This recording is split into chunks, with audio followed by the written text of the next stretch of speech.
قوة إلا بالله العلي العظيم. أعوذ بالله من الشيطان الرجيم. بسم الله الرحمن الرحيم.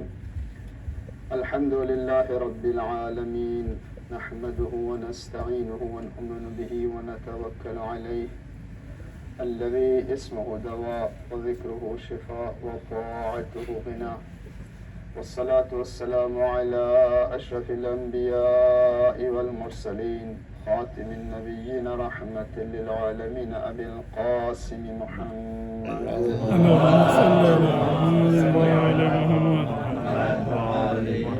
وعلى أهل بيته الطيبين الطاهرين المعصومين المظلومين، واللعنة الدائمة الباقية على أعدائهم أجمعين من يومنا هذا إلى قيام يوم الدين. أما بعد، فقد قال الله تبارك وتعالى وتقدس في كتابه المجيد وفرقانه الحميد، وهو أصدق القائلين وقوله الحق. بسم الله الرحمن الرحيم. إن الذين قالوا ربنا الله ثم استقاموا تتنزل عليهم الملائكة ألا تخافوا ولا تحزنوا وابشروا بالجنة التي كنتم توعدون. درود پر محمد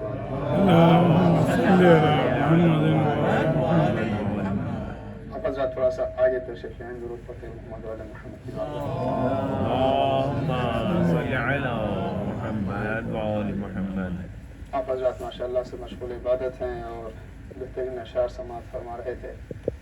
خداوند عالم انشاءاللہ سب کی توفیقات میں اضافہ فرمائے، ہمارے جذبوں کو خالص بنائے، بانی مجلس حاضرین مجلس کی تمام شرعی حاجات کو پورا لائے، انشاءاللہ پورا فرمائے.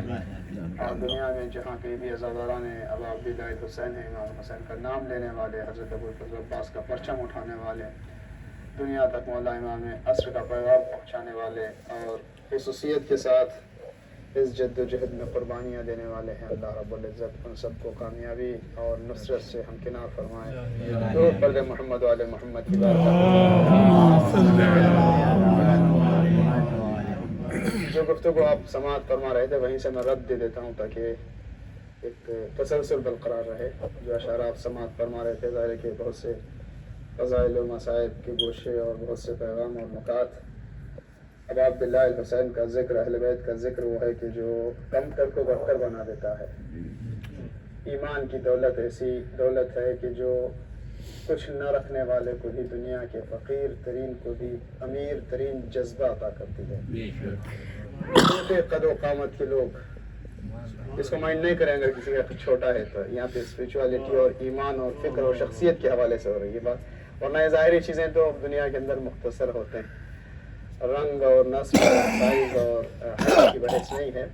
عام طور پر جن کو کہیں خدا نہ خاصہ دنیا میں پست سمجھا یا پست اور کمتر سمجھنے یا کہنے یا پستی کا الزام لگانے کی کوشش کرتی ہے، ہر پستی ختم ہو جاتی ہے، بلندی میں بدل جاتی ہے جب خدا اور خدا والوں سے اس کا تعلق ہو جاتا ہے. میں سے تو مجھے یاد نہیں رہے دو قز اور دو بالش کے بھی لوگ آسمان کی ساتویں آسمان کی بلندی تک چلے جاتے ہیں اگر ان کے پاس دامن عشق رسول ہو، مولا امیر المومنین اور اہل بیت کی غلامی کا شرف ہو. اور یہ بات بہت واضح ہے، اس کو دلیل قائم کر کے پیش کرنے کی ضرورت نہیں ہے. کچھ چیزیں بہت واضح ہوتی ہیں. دنیا میں اب تک کتنے بادشاہ گزرے ہوں گے، کتنے ہزار کنگ گزرے ہوں گے، دنیا میں کتنے بڑے بڑے حاکم گزرے ہوں گے، کتنے بڑے بڑے مالدار گزرے ہوں گے. تاریخ میں بہت سوں کا تذکرہ ملتا بھی ہوگا، بہت سوں کا تذکرہ نہیں بھی ملتا ہوگا. جن کے تذکرے بھی ملتے ہوں گے کہیں نہ کہیں خاص لوگوں کے درمیان ان کا چرچا ہوگا، ہسٹورینز کے درمیان، کتابوں میں، مقالات میں، اسٹوڈنٹس کے درمیان کہیں نہ کہیں. لیکن جن کو در اہل بیت کی غلامی کا شرف مل جاتا ہے وہ دنیا کے تمام تر بادشاہوں سے برتر ہو کر یوں مومنین کے دلوں پر اپنے اثر اور اپنے ایمان کا اثر چھوڑ جاتے ہیں کہ قیامت تک آنے والے ان کو یاد کرتے ہیں. یہی تو وجہ ہے جب بادشاہی اور غلامی اور بڑے اور چھوٹے کی بات ہوتی ہے تو بھئی دنیا میں کون کتنا بڑا ہے ہمیں اس سے مطلب نہیں ہے. ہم اتنا ضرور جانتے ہیں کہ علی کا غلام سب سے بڑھتا ہے. بلندی کی بات ہو تو قمبر سے بلندی کسی کی نہیں. من خاک کفے پائے سگے کوئے علیم. کوئی بھی نسبت ہو جائے, کوئی بھی ایک ذرا سا تعلق اس گھرانے سے, رسول علیہ رسول سے, امام حسین سے, وہ اتنا بلند کر دیتا ہے کہ دنیا والوں کی نظر میں بھی وہ بلند ہوتا ہے, خدا کی نظر میں بھی بلند ہوتا ہے, اپنی نظر میں بھی حقیر نہیں ہوتا. اس کو مس انڈرسٹینڈنگ نہیں کریں, تکبر کی بات نہیں ہے, شکر نعمت کی بات ہے. ایک مقام پہ حاکم شام نے, معاویہ نے امیر المومنین کو خط لکھا اور اس نے انصار و مہاجرین اور خلفاء کے بارے میں کچھ لکھا, اور یہ ہیں ہم وہ ہیں اور ایسا. تو امیر المومنین نے کہا کہ تجھے خلفاء اور انصار و مہاجرین سے کیا لینا دینا, ذرا اپنے بارے میں سوچ. اور کس سے تو بحث کرنے چلا, کس کو لکھ رہا ہے, کس کو باتیں یاد دلا رہا ہے. پھر ایک نفسیات کے اعتبار سے مولا کائنات ایک خاص جملہ فرماتے ہیں کہ حالانکہ اپنی زبان سے اپنی تعریف اچھی نہیں لگتی. عجیب بات ہے, جس کی تعریف میں قرآن کی سینکڑوں آیتیں ہیں وہ کہہ رہا ہے کہ اپنی زبان سے اپنی تعریف اچھی نہیں لگتی. اسے پیغام ہے نا, بہت اچھا بھی آدمی ہو تو اپنی زبان سے اپنی تعریف کرتا رہے تو لوگوں کو اچھا نہیں لگتا. نفسیاتی بات ہے. مگر مولا اس طرف پہلے اشارہ فرماتے ہیں کہ یہ بات اچھی نہیں لگتی کہ کوئی اپنی زبان سے اپنی تعریف کرے. یہ بھی ایک چیپٹر ہے, علی بزبان علی. کبھی موقع ملے تو اس پہ تفصیل سے بات ہونی چاہیے, جب مولا خود اپنے فضائل بیان کریں. ایک مقام پہ بات سے بات بڑھتی جائے, کسی نے آ کے عرض کیا مولا آپ جو ہے اپنے فضائل بیان کریں. ابھی انہوں نے اس سے بھی یہ کہا کہ دیکھو اپنی زبان سے اپنی تعریف اچھی نہیں لگتی. تو ایک راستہ نکال کے دیا مولا نے کہ چلو تم سوال پوچھتے جاؤ, میں جواب دیتا جاؤں. آدم اور آپ کے درمیان فرق کیا ہے, میں اس وقت نہیں پڑھ رہا ہوں. نوح اور آپ کے درمیان فرق کیا ہے, ابراہیم اور اسماعیل. تو امیر مومنین ایک ایک نبی کے ساتھ قرآن اور حدیث اور اقوال رسول کی روشنی میں اپنے کمالات خود بیان فرماتے ہیں. تو بہرحال حاکم شام نے لکھا تھا کہ ہم نے جو ہے مہاجرین, انصار اور خلفاء اور خلیفہ سوم کا قتل. بہرحال اس نے, وہ ظاہر ہے کہ لوگوں کو مس گائیڈ کرنے کی بڑی اس کی ایک تحریک رہتی تھی. تو انہوں نے فرمایا کہ تم کو کیا لینا دینا اصحاب اور مہاجرین اور انصار اور سابقون کے حوالے سے, تم اپنے بارے میں سوچو. پھر امیر المومنین فرماتے ہیں ہم وہ ہیں کہ حمزہ سید الشہداء ہم میں سے ہیں, اور سید الاشرار تم میں سے ہے, جنت کے جوانوں کے سردار ہم میں سے, اور جہنمیوں کے اشرار کے سردار تم میں سے, جنت کی عورتوں کی سردار ہم میں سے, حمالۃ الحطب تم میں سے, اور جتنی فضیلتیں اللہ نے دی ہیں وہ سب ہمارے گھرانے میں رکھی ہیں اللہ. تو وہاں پہ مولا کا جملہ ہے کہ اپنی زبان سے اپنی تعریف اچھی نہیں لگتی, لیکن یہ کہ خدا نے قرآن میں حکم دیا ہے وَأَمَّا بِنِعْمَةِ رَبِّكَ فَحَدِّثْ. اللہ نے جو نعمتیں تمہیں دی ہیں ان کا تذکرہ کیا کرو.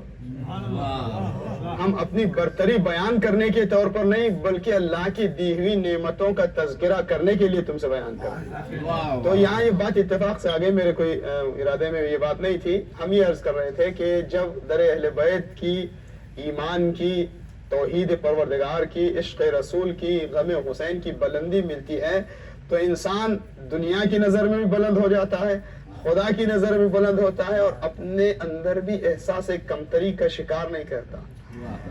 کچھ نہ رکھتے ہوئے بھی مطمئن ہوتا ہے, سب کچھ قربان کرنے کے باوجود بھی خدا کا شکر بجا لاتا ہے.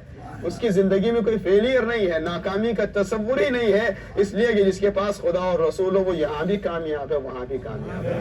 درود پڑھ محمد علیہ محمد.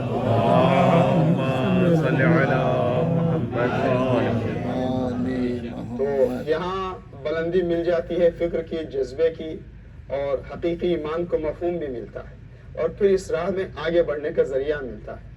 جناب قمبر, جناب فضہ, اس سے بڑا کوئی اور مقام ہو سکتا ہے. یہ کردار ہم یہ نام روز بیان کرتے ہیں اور مسلسل لینے چاہیے. وہ فضہ جس کے لیے آپ جیسے اشعار میں, کلام میں سنتے ہیں کہ بی بی زینب نے مولا ابا عبداللہ الحسین نے اس طرح سے خطاب کیا جیسے کسی ماں کو خطاب کیا جاتا ہے. میں احتیاط کے ساتھ الفاظ استعمال کر رہا ہوں کہ اگر آپ کوئی روایت باقاعدہ پوچھیں تو شاید اس وقت میں ذہنی طور پر کوئی وہ الفاظ کے ساتھ روایات بیان نہ کر سکوں, لیکن وہ منظر, وہ انداز خطاب کرنے کا ایسا ہوتا ہے جیسے ماں سے خطاب کیا جا رہا ہے. فضا دیکھیے عجیب کیفیت ہے, یہ تو تقریباً غیر اختلافی معاملہ ہے. اہل بیت کی فضیلت پہ سب جگہ رسول کے ساتھ ان کے گھر والے شریک ہیں. رسول, اہل بیت رسول, پنجتن ملا کے ہوتا ہے نا, اصحاب کرام میں رسول ہیں, اور 4 ان کے خاندان کے افراد ہیں جو اہل بیت رسول ہیں بنص رسول، اور مسلمانوں کے درمیان اس میں اختلاف نہیں ہے کہ رسول اللہ کے اہل بیت امام علی ہیں، جناب سیدہ ہیں، امام حسن و حسین ہیں۔ کچھ لوگ چاہتے ہیں کہ اور بھی شخصیات کو اس میں شامل کریں، رسول اللہ کی جانب سے ان کی تعلیم کی روشنی میں ہم یہ کہتے ہیں کہ نہیں، یہاں پہ سرحد بندھی ہوئی ہے، نہ اس میں کوئی داخل ہو سکتا ہے نہ اس میں سے کوئی کم ہو سکتا ہے۔ پنجتن جو ہیں وہ انہی ذوات مقدسہ کا نام ہے۔ تو رسول اور آل رسول اور پنجتن پاک کی جو شخصیات ہیں ان شخصیات سے توسل انسان کو بلند کر دیتا ہے۔ ہر فضیلت میں رسول اہل بیت کے ساتھ، مگر یتیم اسیر مسکین کو کھانا دینے کا جو معاملہ ہے سورہ دہر کی واضح آیتیں ہیں، یہ کوئی بہت زیادہ اختلافی مسئلہ بھی نہیں ہے۔ تقریباً تمام مفسرین اسلام نے اس بات کو مانا ہے کہ جناب فضہ بھی، میں نے تقریباً کہا تاکہ کوئی ڈسپیوٹ نہ کرے، اگر کسی نے انکار کیا ہے تو ہو سکتا ہے انکار کرنے والے مل جائیں، جناب فضہ بھی فضیلت اہل بیت میں شریک ہیں۔ میں عرض کر رہا ہوں اللهم صل على محمد وآل محمد۔ یعنی تھیم یاد رہے کہ ایمان کی عزت و طاقت اور اس کے ساتھ در اہل بیت سے وابستگی انسان کو دنیا کی نظر میں، خدا کی نظر میں، خود انسان کے اپنے ظرف میں بلند کر دیتی ہے۔ تو جناب فضہ اہل بیت اطہار کے ساتھ فضیلت سورہ دہر میں شریک ہیں۔ کیسے؟ بس ایسے جیسے ہم نے مثال دی تھی آپ کو۔ یہ جناب فضہ کا بیک گراؤنڈ نہیں دیکھا جا رہا ہے کہ ان کا پاسٹ کیا تھا، پریزنٹ کیا ہے، فیوچر کیا ہے، یہ سب چیزیں دنیا کے اندر دیکھی جائیں گی۔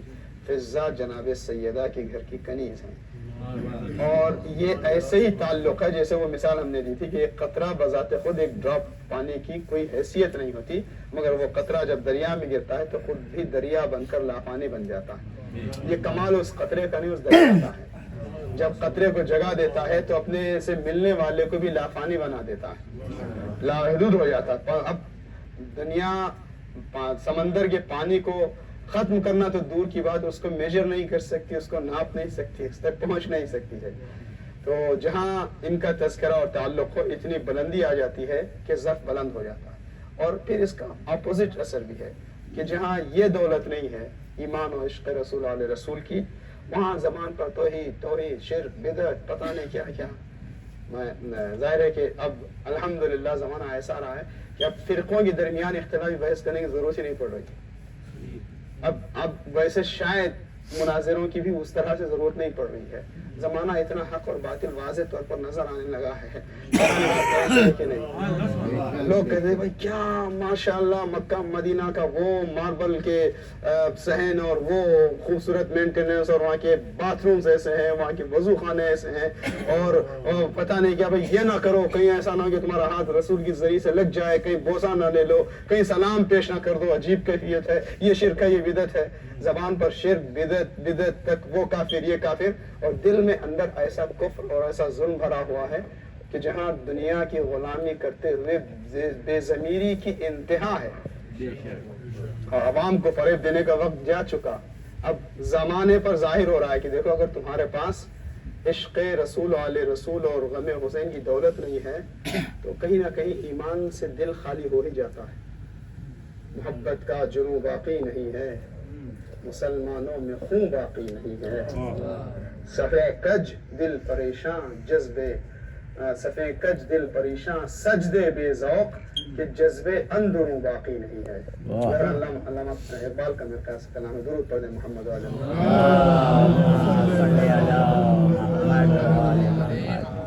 تو ایمان اور عشق اہل بیت کی دولت انسان کو خدا کی نظر میں، دنیا کی نظر میں، اور ساتھ ہی ساتھ انسان کی اپنی سوچ میں عظیم تبدیلی فراہم کرتی ہے۔ انشاءاللہ وقت کے اندر مجلس تمام ہوگی اور آپ لوگ ماتم بھی کریں گے، اور سب کچھ نماز کے پہلے جو ہے وہ پروگرام کو ختم ہونا ہے۔ توجہ کریں، ایک نتیجہ میں لینا چاہتا ہوں اپنے لیے بھی آپ کے لیے بھی۔ دیکھیں ہماری سوچ کا امپروو ہوتے رہنا، ایک بحث ہے کہ انسان کے بیہیویئر میں، اخلاق میں گروتھ ہو، یہی تو نبیوں کا مشن تھا، لِأُتَمِّمَ مَكَارِمَ الْأَخْلَاقِ۔ رسول اللہ نے یہ نہیں فرمایا کہ میں اخلاق سکھانے آیا ہوں، اخلاق سکھانے کا کام جناب آدم سے چلا، اخلاق کو تکمیل کرنے کا کام غدیر خم میں مکمل ہوا. لوگ بدل دیتے ہیں یہ تبلیغی مجلس ہے, یہ مولائی مجلس ہے, یہ نماز کی باتیں ہیں, یہ ہمارے ذہنوں کی کم ظرفی, بے معرفتی, معلومات کی کمی ہے. جہاں غدیر ہے وہاں اخلاق ہے, جہاں اخلاق ہے وہاں غدیر ہے, اس میں کوئی فرق نہیں ہے. ٹھیک ہے, تو یہ نہیں کہ رسول اللہ نے کہا کہ میں اخلاق سکھانے آیا ہوں, لِأُتَمِّمَ مَكَارِمَ الْأَخْلَاقِ, اخلاق کے درجوں کو بلند کرنا ہے. تو ایک مرحلہ ہے انسان کا بیہیویئر, برتاؤ, اخلاق سدھرتا جائے, اور اخلاق کا سدھرنا ڈیپینڈ کرتا ہے, موقوف ہے اخلاق کی اصلاح انسان کی سوچ کی اصلاح پر. اور سوچ بھی صرف اصلاح ہی نہیں ہونی ہے, صرف ٹھیک ہی نہیں کرنا ہے, آگے بڑھتے رہنا ہے, گروتھ ہونا ہے, توجہ کا تعلیم. بڑی ہو سکتا ہے کہ آپ سمجھے کوئی ڈیپ ڈسکشن ہوا ہے, یہ گہری بحث, مگر بہت سادہ سی انداز میں آپ کی خدمت میں عرض کروں گا. بہت سادی سی بات ہے, شاید ایک چیز میں آپ کی خدمت میں واضح کر سکوں. سنی سنائی باتیں ہوں گی مگر ایک ڈائریکشن میں چل کے نتیجہ لیتے ہیں کہ انسان کی سوچ بلند ہوتی رہے, گروتھ انسان کی تھنکنگ میں ہو, اتنا بلند ہو. مولا کائنات کا جملہ ہے, آپ لوگ سکون سے سن رہے ہیں, میں بھی آرام سے عرض کرتا ہوں. مولا کائنات کا جملہ ہے کہ جعل اللہ سبحانہ و تبارک و تعالی ذکرہ جلاء للقلوب. یہ عربی پڑھنے کی ضرورت نہیں ہوتی ہے, خاص طور سے جب ہم ٹائم کو مینٹین کریں, مگر کیا کریں, جب زبان امام سے نکلا ہوا کلام نور ہوتا ہے نا تو اس کا اثر ہوتا ہے. آپ اس کو سمجھے نہ سمجھیں, اس کا مفہوم سمجھ میں نہ بھی آئے, تب بھی اس نورانی کلام کا اثر ہوتا ہے. اور میں اپنے تو ایک چھوٹے سے طالب علم کے طور پر عرض کر رہا ہوں, ہم بھی جب قرآن کی آیت یا معصوم کا کلام پڑھتے ہیں تو اندر سے ایک تحریک, ایک سیلف کانفیڈنس اور ایک موٹیویشن کا احساس کرتے ہیں کہ اپنے بات میں وزن آ جاتا ہے. اپنے الفاظ میں وزن نہیں ہے مگر کلام امام میں وزن ہوتا ہے. امام فرما رہے ہیں, مولا فرماتے ہیں کہ اللہ نے اپنے ذکر کو, اپنی یاد کو دلوں کی جلا قرار دیا. جلا شاید میں اس کو ٹرانسلیٹ کروں شائن, چمکنا, دلوں کی روشنی اور دلوں کی جلا قرار دیا ہے. ٹھیک ہے, چلیں یہاں تک بات شاید آسانی سے سمجھنے کی کوشش کریں کہ بھئی دل کو جلا ہوتی ہے. اس کا دل کو جلا کا مطلب دل کو بھی زنگ آتا ہے, دل پہ غبار آ جاتا ہے. جیسے کہا گیا کہ تلاوت قرآن کا اثر یہ ہے کہ دل کے, قلب کے گرد و غبار کو پاک کر کے دل کو شائن کرنے لگتا ہے, دل چمکنے لگتا ہے.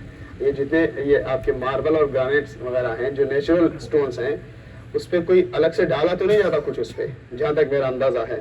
اس کی جب پالش ہوتی ہے تو بس اس کو اتنا گھسا جاتا ہے کہ چمکنے لگتے ہیں, صاف ہونے لگتے ہیں, شائن بھی ہوتے ہیں. اور بالکل جو ہے کبھی کچھ ڈالا بھی جاتا ہوگا کہ جو ایک رکاوٹ بن جاتی ہے. اگر آپ اس پہ سجدہ کرنا چاہیں, تیمم کرنا چاہیں, اگر اس کے اوپر کوئی رکاوٹ آ گئی ہے, فرض کریں کوئی آئلی چیز ہے, کوئی پینٹ ہے, تو نہیں ہو سکتا. لیکن صرف اس کو گھس گھس کے بہت صاف اور چمکدار بنا دیا گیا ہے تو اس میں سجدہ بھی ہوتا ہے, تیمم بھی ہوتا ہے. بیچ میں ایک بات آ گئی اتفاق سے, میں شائن کرنے اور جلا دینے, کہا کہ اللہ نے اپنی یاد کو دلوں کی جلا قرار دیا ہے. اور جب دلوں کی جلا قرار دیا ہے, دیکھیے خدا کی یاد, ذکر خدا, ذکر اہل بیت ذکر خدا ہے کہ نہیں ہے, حسین کا ذکر ذکر خدا ہے کہ نہیں. اب مجھے یہاں بھی یہ ثابت کرنے کے لیے کوئی ٹائم لگانے کی ضرورت نہیں ہے. حسین کو اس لیے یاد کرتے ہیں کہ یہ خدا کی یاد کا ذریعہ ہے. اہل بیت کا تذکرہ خدا کا تذکرہ ہے, اس سے یاد الہی کے جلوے دنیا میں ظاہر ہوتے ہیں. تو جب دل کو جلا ملتی ہے تو کیا ہوتا ہے, اس کے بعد کا جملہ مولا فرماتے ہیں کہ جب دل کو جلا مل جاتی ہے, دل شائن ہو جاتا ہے, دل صاف ہو جاتا ہے, چمکنے لگتا ہے, تو دل دیکھنے لگتا ہے بعد اس کے کہ وہ دیکھنے کے قابل نہ تھا. دل سننے لگتا ہے بعد اس کے کہ پہلے وہ سننے کے قابل نہیں تھا. دیکھیں دو چیزیں ہو رہی ہیں. اب یہاں پہ وہ ہیئرنگ ٹیسٹ اور کیا ہے, دیکھنے کا ٹیسٹ ہو رہا ہے. یہاں پہ آئی ایگزام ہو رہا ہے اور ہیئر ایگزام ہو رہا ہے, مگر یہ ظاہری ہے آئی اور ہیئر کا ایگزام نہیں ہے, یہ دل کے کانوں. مجلس اعضاء کا کام یہی ہے کہ یہاں پر آنے کے بعد یہاں پہ کان بھی ٹھیک ہو جائیں, آنکھیں بھی ٹھیک ہو جائیں. یہ کان ظاہری طور پر تو ہوں گے, بعد میں ہمارے دامن پر میں ہمارے اس کا جو ہے چشمے کا, گلاسز کا نمبر بڑھ گیا اس سال, کم نہیں. وہ تو دنیا کی ایک ضرورت ہے, عمر کے اعتبار سے, حالات کے اعتبار سے تھوڑا بہت آنکھیں کمزور ہونا, کانوں کا کمزور ہونا, وہ معاملہ چلتا رہے گا, وہ بھی ہے, اس کا خیال رکھیں آپ. مگر اس سے زیادہ خیال رکھیں کہ کہیں دل بہرے نہ ہو جائیں, دل اندھے نہ ہو جائیں. دل جب اندھا ہو جاتا ہے تو کچھ نظر نہیں آتا. دل جب بہرا ہو جاتا ہے, گونگا ہو جاتا ہے, تو نہ بول سکتا ہے نہ سن سکتا ہے. کچھ ایسے بھی ہیں کہ جن کے ظاہری اعتبار سے آنکھیں بالکل صاف, بلائنڈ, کچھ نہیں, مگر دل اتنے چمکدار ہیں کہ وہ ملکوت کو دیکھنے لگتے ہیں. یہ ملکوت لفظ سن کر میرے جوان بھائی بہنیں اس کو اس میں الجھن میں نہ پڑے. ملکوت مطلب ان سین، جو چیز نظر نہیں آ رہی ہے، بس اتنا ہی. یا پھر میں کوئی ایکسٹرا سپر نیچرل پاور کی بات نہیں کر رہا ہوں کہ معجزہ کرنے لگے یہ کرا نہیں، کراماتوں کی بات نہیں ہو رہی ہے، معجزات کی بات نہیں ہو رہی ہے. دل کے اندر اتنی قوت بصیرت ہوتی ہے، سمجھ ہوتی ہے کہ وہ حق اور باطل کو پہچان سکتا ہے، صحیح اور غلط کا فیصلہ کر سکتا ہے، اور صحیح موقع پر کیا اقدام کرنا ہے، کیا کارروائی کرنی ہے، اس کا اندازہ دل کو ہو.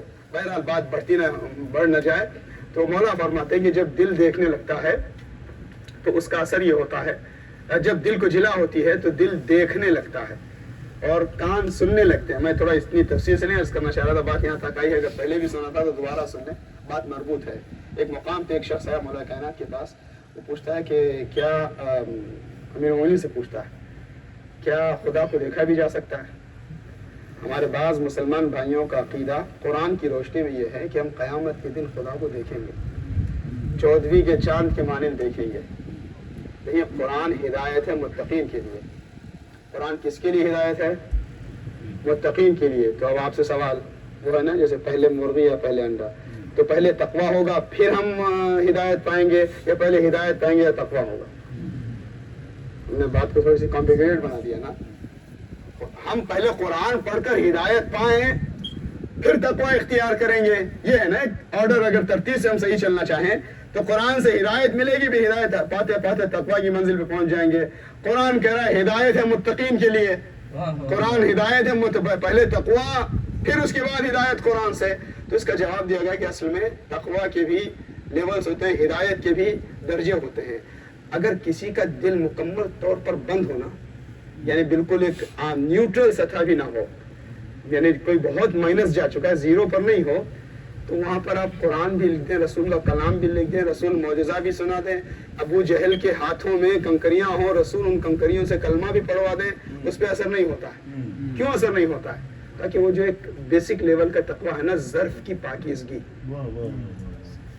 زمین قلب نم ہوتی ہے. ہم نے ایک جملہ عرض بھی کیا تھا مجلس میں، جو اشعار بھی سن لیے پہلے بزرگ نے ہمارے شاہب صاحب نے شعر پڑھے تھے، شاید وہی پھر دل سے دل کو راہ ہوتی ہے. ہم نے بھی یہ جملہ کسی مجلس میں عرض کیا تھا کہ دم حسین سے، آزادائی امام حسین سے دل کی زمین نرم ہوتی ہے تو ایمان کی کاشتکاری کا کام آسان ہو جاتا ہے. ٹھیک ہے، تو یہ قرآن مجید ہدایت ہے متقیوں کے لیے. تو جواب دیا گیا کہ قرآن کی ہدایت کا اثر اس وقت پڑتا ہے جب انسان کے اندر کم از کم اتنا ظرف ناپاک نہ ہو کہ وہ حق قبول کرنے پر ہرگز تیار ہی نہ ہو.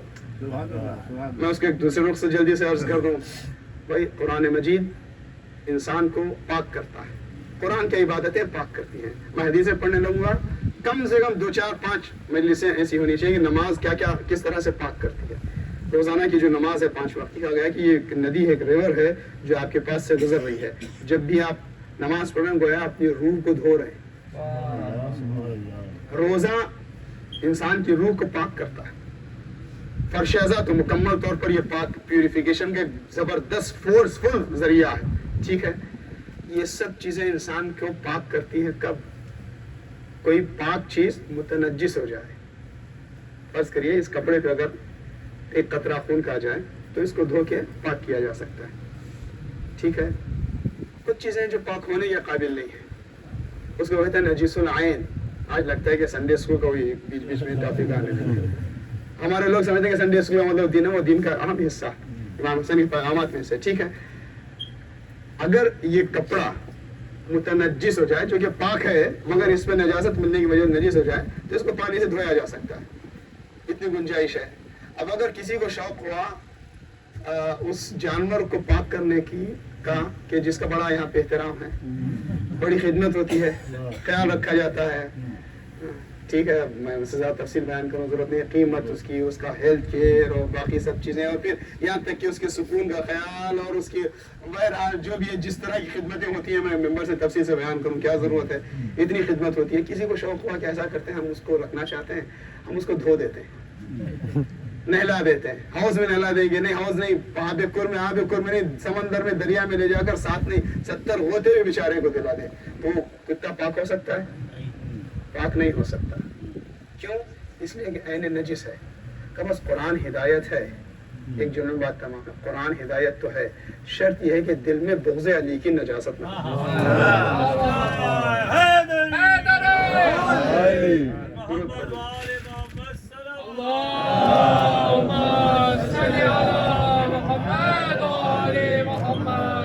بغض کی، اہل بیت کی بغض کی نجاست نہ ہو تو قرآن ہدایت ہے متقین کے لیے۔ بات اس لیے آئی کہ کچھ لوگ قرآن پڑھ کر گمراہ ہو گئے، غلط فہمی نہ ہو۔ قرآن سراپا ہدایت کی کتاب ہے، مگر ضروری ہے، یہ پرانے جملات ہیں، بات سے بات فکرتی ہے، قرآن کو روشنی میں پڑھنا ہے۔ اگر یہ لائٹ بند ہو جائے، کوئی تحریر پڑھنا چاہے کاغذ پہ، اسکرین پہ تو خیر اس پہ لائٹ ہوتی ہے، کاغذ پہ بالکل بند ہو تو کاغذ پڑھا نہیں جائے گا نا، تحریر پڑھی نہیں جائے گی۔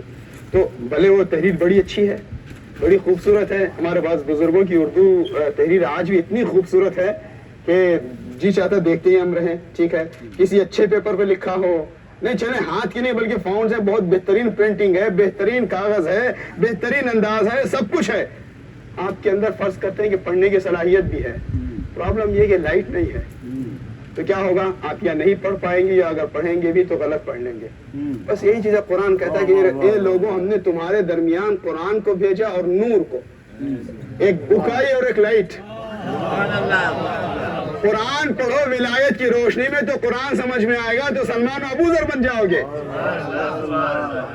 اور اگر اندھیرے میں قرآن پڑھنے کی کوشش کرو گے تو ایسے ہی ہوگا جیسے دروازے سے داخل ہونے کے لیے، کہیں بھی جانے کے لیے گھر کے اندر اس کا آفیشیل راستہ ہے دروازے سے جانا۔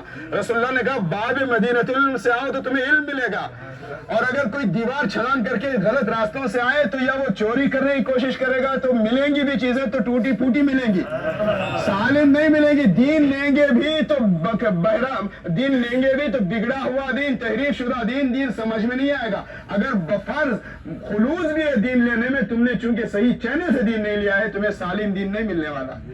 درود پڑھیں محمد آل محمد۔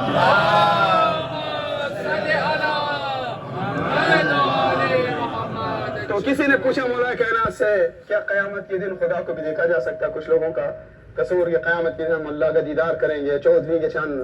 تو مولا کائنات نے جواب دیا کہ میں اس رب کی عبادت کرتا ہی نہیں جسے نہ دیکھوں۔ آپ شاید کوئی بالکل اپوزٹ تصور کر رہے تھے، میں جواب دوں گا۔ کیا ممکن ہے کہ خدا کو دیکھا بھی جائے؟ تو مولا علی نے کہا کہ میں اس رب کی عبادت ہی نہیں کرتا جسے لم اعبد ربا لم ارہ، میں جسے نہ دیکھوں اس کی عبادت ہی نہیں کرتا۔ بڑا تعجب ہو گیا، کنفیوز ہونے لگا۔ مولانا نے کہا گھبرا نہیں، ان آنکھوں سے نہیں، دل کی آنکھوں سے، دل کی آنکھوں سے اپنے رب کو دیکھو، اور دیکھنا یہ فزیکل دیکھنا نہیں ہے، اس کے حضور کو محسوس کرو۔ بات کہاں سے ہو رہی تھی؟ ذکر اہل بیت، توسل حسین انسان کو بلند کر دیتا ہے، اتنا بلند کر دیتا ہے کہ دنیا والوں کی نظر میں بھی خدا کے مقام بھی بلند ہو جاتا ہے، اور انسان بھی اپنی فکر کو بلند کرتا جاتا ہے۔ کیسے؟ کہ دل پاک ہوتا ہے۔ جب دل پاک ہوتا ہے تو اس کو دنیا کا دیکھنے کا انداز، حوادث کو دیکھنے کا انداز، معاملات دنیا کو سمجھنے کا انداز اس کا بدل جاتا ہے۔ میں جلدی سے بات کو مربوط کر کے تمام کروں، نتیجہ لے کر دنیا کو دیکھنا۔ یاد رکھیں عزیزان گرامی، اصل فطرت ہے نا، سب کے درمیان کامن ہے۔ وہ فطرت کیا ہے؟ آپ کو ریسپیکٹ چاہیے، آنر چاہیے، ہے کہ نہیں ہے؟ کوئی ہے ایسا کہ وہ کہے کہ نہیں مجھے عزت نہیں، مجھے ذلت پسند ہے کوئی ایسا؟ دنیا میں کوئی نہیں۔ یزید بھی یہ نہیں کہے گا، بالکل سیریس بات ہے۔ دنیا کے اندر کوئی ناکام ہونا چاہتا ہے؟ کوئی ہے ایسا کہ جو کہے کہ نہیں مجھے تو فیلئر بہت پسند ہے؟ ایک بار ایگزام میں آج ہم رزلٹ نکلا فیل، درود پڑھ دیں محمد آل محمد۔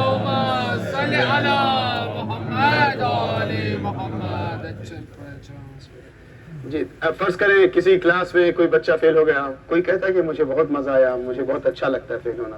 ہے ایسا؟ دنیا کے اندر ناکامی کسی کو پسند نہیں ہے، کامیاب ہونا ہر کوئی چاہتا ہے، نقصان کسی کو پسند نہیں ہے۔ لوگ پتہ نہیں کہاں کہاں لاس کرتے ہیں۔ میں حرام مثالیں نہیں دیتا، مثالیں حلال ہی۔ فرض کی یہ بزنس آزمایا، بعض لوگ ایسے ہوتے ہیں بیچارے کہیں پہ جاب کر کے محنت کر کے کچھ جمع پونجی کی، مگر بزنس نہیں ہو سکا، وہاں تھوڑا سا ڈالا، وہاں نقصان، ادھر نقصان، ادھر نقصان۔ احتیاط کرنا چاہیے، ٹھیک ہے، مگر کوئی ایسا ہے کہ جو نقصان سے خوش ہوتا؟ یہ فطری تقاضے ہیں۔ فائدے سے کے پیچھے جانا، کامیابی کے پیچھے جانا، عزت کے پیچھے جانا اور کامیاب ہونے کی طرف جانا، یہ انسان کی فطرت ہے، یہ سب کامن ہے۔ پرابلم کہاں ہے؟ فائدے اور نقصان کی سمجھ میں کہ میرا فائدہ کس چیز میں ہے۔ نقصان کی بات کون سی ہے؟ میں کامیاب کہاں ہوں؟ یزیدی لشکر والے بھی یہ سمجھ رہے ہیں کہ ہم کامیابی کے لیے آئے ہیں، انعام ملے گا، ہم جی لیں گے بھئی، یہاں میجورٹی ہے، یہاں پہ دولت ہے، مال ہے، انعام ہے، شہرت ہے، حکومت ہمارے ساتھ ہے، وہ بھی سمجھ رہے تھے ہم کامیاب ہیں، اور شہدائے کربلا اپنا سب کچھ قربان کر کے بھی سمجھ رہے تھے ہم کامیاب ہیں۔ مگر فرق کیا ہے؟ شاید اس سے پہلے بھی یہ مثال آپ نے سنی ہو، مثالوں سے بات جلدی واضح ہو جاتی ہے۔ دیکھیے چیزوں کو سمجھنے کا، فرض کرتے ہیں کہ آپ کے گھر میں کوئی چھوٹا بچہ بچی ہے، اللہ سب کو آباد رکھے، سب کی گودیوں کو آباد رکھے، فرض کرتے ہیں 2 سال کے آس پاس کا، 2 سال 3 سال 2.5 سال کا کوئی بچہ بچی ہے، آپ کو اللہ نے بڑی دولت سے نوازا ہے، آپ کے پاس ماشاءاللہ سے ایک اچھا نمبر لے کے چلتے ہیں، $10 ملین آپ اس بچے کے نام کرنا چاہتے ہیں۔ میں 10,000 بھی بول سکتا تھا، ہمیشہ یہی کہتا ہوں میں کہ بھائی جب نمبر بولنے ہیں تو یہاں کیوں چھوٹے نمبر سے کام ہے، کچھ لینے دینے والی بات تو ہے نہیں، ٹھیک ہے۔ 10 ملین کا آپ نے ڈاکیومنٹ بنایا، سیٹس، آپ کی جاگیریں، پراپرٹیز، آپ نے ایک بل بنایا، یہ کیش بینک میں رکھ کر کے آپ نے اپنے بچے کے نام چیک لکھ دیا، پوتے کے نام، عام طور پہ گرینڈ چلڈرن کے لیے زیادہ خیال کیا جاتا ہے نا جی، 10 ملین کا آپ نے، ٹھیک ہے۔ اور دوسری طرف آپ کہیں ڈالر شاپ گئے، میرے خیال سے ڈالر شاپ بھی سب جگہ بدل گئے، پہلے مجھے یاد ہے ایک $1 ہوتا تھا، اب شاید میں اگر $1 مثال دوں تو آپ کو سمجھ بھی نہیں آئے گی، فائن $10 لیتے ہیں، $10 کا ایک چھوٹا سا کلرفل ٹائی خرید لیا، ایک کلر نہیں بلکہ پورے کلرز اس میں مکس ہیں اور چمک رہے ہیں، $10 ایک طرف، $10 ملین سے ایک طرف، کتنا تناسب ہے؟ 1% تو نہیں بنتا نا، تو بہت کم، .1 پتہ نہیں کس طرح سے، اب آپ لوگ خود جانے، ایک طرف $10 کا ٹوائے، ایک طرف $10 ملین کا چیک، ریئل چیک، ایسے نہیں۔ ہماری طرف ایک صاحب کیا تھوڑا سا مسئلہ ہوا تھا تو لوگوں کو چیک لے کر کے دیتے تھے، پرانا کوئی چیک بک پڑا ہوا تھا اس کو بلا لو یہ چیک لے جاؤ، ایسا نہیں، ریئل چیک جس میں $10 ملین کا چیک ایک طرف رکھا آپ نے اور $10 کا ٹائی۔ اب آپ نے اس 1.5 سال پونے 2 سال 2 سال کے بچے کو قریب بلایا، یہ جو $10 کا کھلونا ہے چمک رہا ہے، بہت کلرفل ہے، ظاہر ہے کہ سب چائنا ہی کا زور ہے دنیا میں آیا ہے، ٹھیک ہے، ایک طرف وہ رکھتے ہیں، دوسری طرف آپ نے $10 ملین کا ریئل چیک دونوں پیش کیے، بچہ کدھر لگے گا، کون سی چیز لے گا، آپ مجھے انصاف سے بتائیں، اس میں بہت گہرائی میں جانے کی فلسفے کی ضرورت نہیں ہے، وہ $10 ملین لے گا یا وہ $10 کا کھلونا، بات واضح ہے نا، اس کو چیک کا کیا پتا، حروف کا کیا پتا، ابھی الفابیٹس کا پتا نہیں، نمبرز کا پتا نہیں، پراپرٹی کا مطلب نہیں، دولت کا احساس نہیں، ابھی کچھ نہیں نا، تو کتنا فرق ہے، بس یہی فرق تھا۔ شب عاشور ظالم عمر سعد رات بھر تڑپتا رہا، ایک طرف جنت و جہنم کا معاملہ ہے، ایک طرف شہر رہ کی حکومت ہے، اور دوسری طرف حسین ابن علی نے شہدائے کربلا کی گردنوں سے بیعتوں کو اٹھا لیا، بیعت کو اٹھانے کے بعد کہا جاؤ تم دنیا میں جیو، زندگی جی لو، بس یہی فرق تھا۔ یہ تو $10 اور $10 ملین کے درمیان پھر بھی ایک تناسب ہے، مگر عمر سعد جس گہرائی میں گرا، اگر شہر رہ کی حکومت مل بھی جاتی تو خدا کی قسم اس $10 والے ٹائی کی طرح، کھلونے کی طرح بھی وہ نہیں ہے جو $10 ملین کے مقابلے میں ہو، مگر وہ گرا کہاں؟ اس چھوٹی سی ایک تصوراتی کامیابی کے طور پر، جو کہ وہ بھی ممکن نہ ہو سکی، اور جن کی نگاہ بلندی بس عزیزان گرامی فرش ازا پر آئیں، دامن حسین مل جائے تو ہماری فکر اتنی بلند ہو جائے کہ فائدے کے پیچھے تو سب دوڑ رہے ہیں، مگر ہمیں فائدے کا پتہ چل جائے کہ امام وقت کی نصرت کے لیے آمادہ ہو جانا ہی حقیقی فائدہ، یہی دنیا و آخرت کی سعادت کا راستہ ہے، اور یہی کیفیت ہے جو انسان کو بلند کرتی ہے۔ جب ایسی کیفیت ہوتی ہے، میں بات کو سمیٹ دوں، جب انسان کا ضعف اتنا بلند ہوتا ہے تو مرنا مٹنا سب کچھ قربان کرنا ناکامی نہیں ہے۔ حالات حاضرہ کے پس منظر میں ایک جملہ عرض کر دوں، جس کے پاس ایسی حسینی نگاہ، زینبی نگاہ ہو، ان کے لیے انکنڈیشنل سرنڈر کوئی مطلب ہی نہیں بنتا، اس لیے کہ ان کی نگاہ میں حر ہیں جنہوں نے اپنا سب کچھ چھوڑ کر جوان بیٹے کے ساتھ خود کو حسین کے سامنے پیش کیا، ان کے سامنے جناب زینب کی نگاہ، اگر مقصد پر ہیں تو انہیں ان کے سامنے امام حسین کا وہ آفاقی پیغام ہے جو قیامت تک ہے، مثلی لا یبایع مثلہ، الموت اولا من رکوب العار والعار اولا من دخول النار. وہ حقیقی عزت کو قربان ہو کر مقصد بچانے میں سمجھتے ہیں. دنیا کے نقصانات کا سامنا تو ہوتا رہے گا, بدن کے ٹکڑے ہوتے ہو جائیں, یہ کوئی معمولی بات نہیں ہے. ہمیں بیان کرنا ہمارے لیے پھر بھی آسان ہے. آج کے زمانے میں 8 شہیدوں کی ماں جس کے 8 بیٹے شہید ہو چکے ہوں, وہ انٹرویو میں فخر کے ساتھ کہتی ہے کہ میرے بچے قربان جائیں دین کے لیے اور اپنے رہبر کی نصرت کے لیے, مقصد کے لیے. کوئی معمولی چیز ہے؟ 8 بیٹوں کو خدا کی قسم یہ کربلا ہی کا نتیجہ ہوتا ہے. یہ آثار واقعی کربلا کے ذریعے سے ہوتے ہیں. تو میں عرض یہ کر رہا تھا کہ اس فرش پر آنے کے بعد دولت ایمان اور دولت عشق اہل بیت کے ساتھ انسان دنیا کی نظر میں تو برتر ہوتا ہی ہے, اس کا مقام خدا کے یہاں بھی بلند ہو جاتا ہے, اور خود بھی اتنا بلند ہو جاتا ہے کہ عظم الخالق فی انفسہم. دنیا کی ہر چیز اس کے لیے چھوٹی نظر آتی ہے, دنیا کی سب سے بڑی مصیبت بھی اس کے لیے آسان سی نظر آتی ہے. اسی پس منظر میں آپ دیکھیں جناب زینب کے کردار کو, جناب زینب کے قربانیوں کو. کہا گیا ہے کہ معرفت کی انتہا کی ایک نشانی یہ ہے کہ حوادث کا اثر نہ ہو. یہ تھوڑی سی زبان علمی اور اخلاقی, عرفانی, فلسفی جو بھی آپ نام دیں, کہا کہ اگر ظرف بڑا ہوتا ہے تو حادثوں کا اثر نہیں ہوتا, یعنی حادثے واقعات اس کو اپنے مقصد سے ہٹنے نہیں دیتے. کبھی دنیا میں کامیاب ہو کر انسان حد پار کرنے لگتا ہے, اور اس سے زیادہ جب مشکلات ہوں, خاندان کے لیے مشکلات, بچوں کے لیے مشکلات, حادثات انسان کو صراط مستقیم سے ہٹا سکتے ہیں. لیکن جن کا ضرب بلند ہوتا ہے ان کے لیے حادثات اور ان کو مضبوط بنا کے جاتے ہیں. وہ جو آپ کی خدمت میں عرض کیا گیا تھا کہ دشمن کی یہ راوی مقابل کے لشکر سے کہتا ہے امام حسین کا, جیسے جیسے وقت عصر عاشور کا وقت قریب آتا جاتا تھا ویسے ویسے ارادہ مضبوط نظر آتا تھا. یہ نہیں کہ تھوڑا سا خدا نخواستہ آج کی زبان میں کہتے ہیں کہ تھوڑا سا کمپرومائزنگ ہو, مزاج ہو جائے, تھوڑا سا بات چیت کے لیے چلیں اب ان کی جان بچا لیں. کا نہیں, جیسے جیسے قربانیاں پیش ہو رہی تھیں ویسے ویسے ارادہ مضبوط ہوتا جاتا تھا, پیشانی کا نور چھلکتا جاتا تھا. اور اتنی بڑی مصیبتوں کو دیکھا گیا. زانے گراوے 11 محرم کی تاریخ, 12 محرم کی تاریخیں قریب آ رہی ہیں. ظاہر ہے آج 12 محرم کی تاریخ ہے. کربلا سے قافلہ کوفہ لے جایا جا رہا ہے.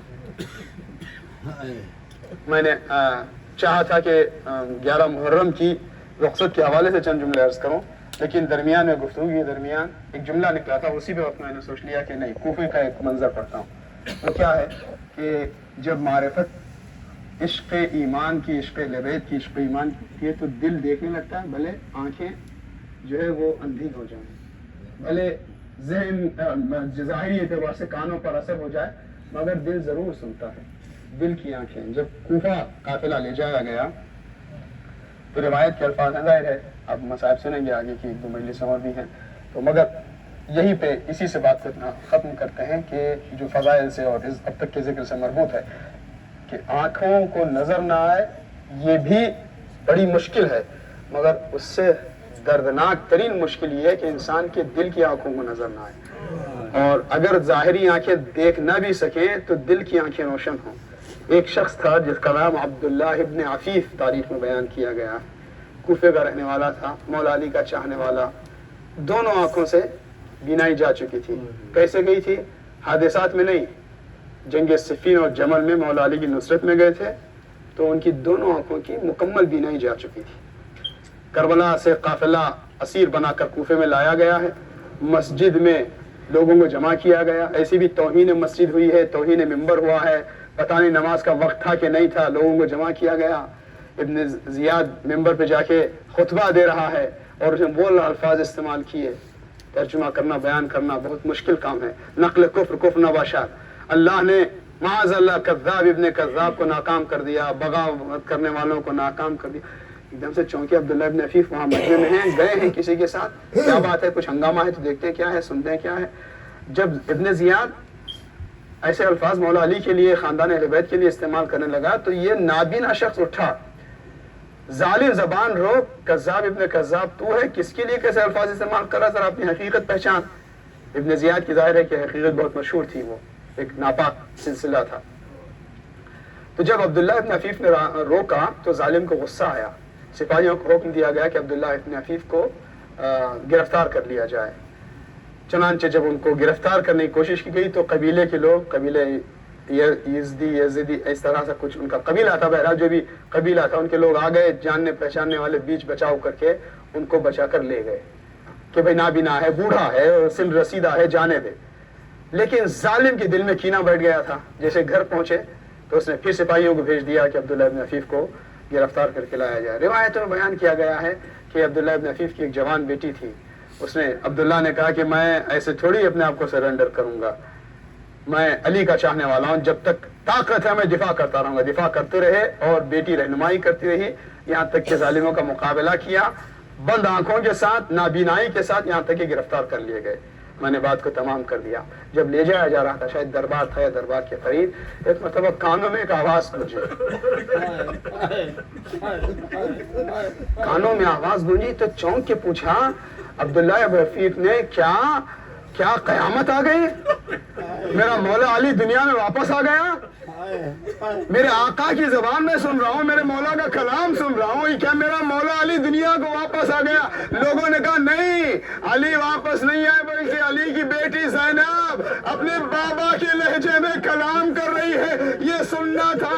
عبداللہ نے خود تو زمین پر گرا دیا، شکرن للہ، شکرن للہ. لوگوں نے پوچھا، یہ ہم لوگوں کی توقع یہ تھی کہ عبداللہ پچھتائیں گے، حسرت کریں گے، افسوس کریں گے، یہ بھی کوئی شکر کا مقام ہے کہ عبداللہ یہ شکر کیوں بجا لا رہے ہو؟ تو ایک مرتبہ عبداللہ ابن عفیف نے کہا، شکر اس لیے بجا لا رہا ہوں، اس لیے شکر بجا لا رہا ہوں کہ اچھا ہوا میری آنکھوں کی بینائی چلی گئی، ورنہ میں کن آنکھوں سے دیکھتا.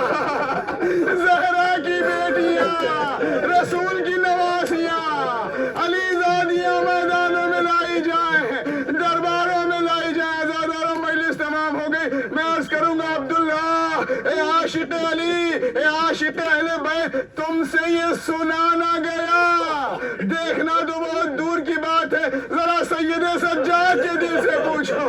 کربلا سے کوفہ، کوفہ سے شام، ننگے سر بیبیاں، ملے عام. الا لعنت اللہ علی القوم الظالمین. وسيعلم الذين ظلموا أي منقلب ينقلبون. إنا لله وإنا إليه راجعون. مات الحسين.